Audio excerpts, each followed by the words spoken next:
Netcoins Wallet App. The pros, the cons. The Netcoins Wallet App promises to make crypto buying, selling and storing simple, especially for Canadian users.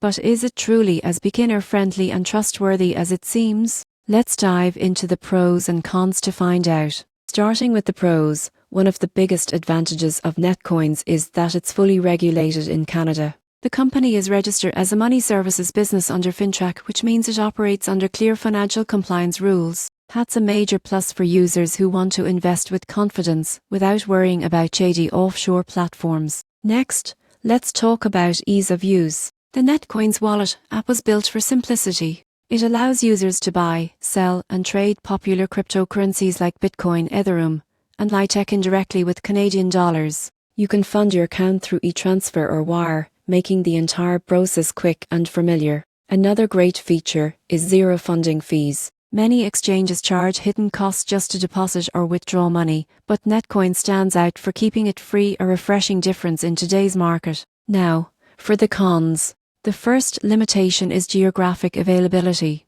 Netcoins is currently focused on Canada, which means users from other regions may not have access to all its features. Another drawback is its limited crypto selection. While the app supports major coins, it doesn't yet include many smaller altcoins or DeFi tokens. For advanced traders or explorers, that could feel restrictive. In conclusion, the Netcoins Wallet App offers a safe, simple and regulated gateway into crypto. The surprising truth? It's not about having the most features, it's about trust and usability. If you're a Canadian beginner looking for a smooth start in crypto, Netcoins delivers reliability where it matters most.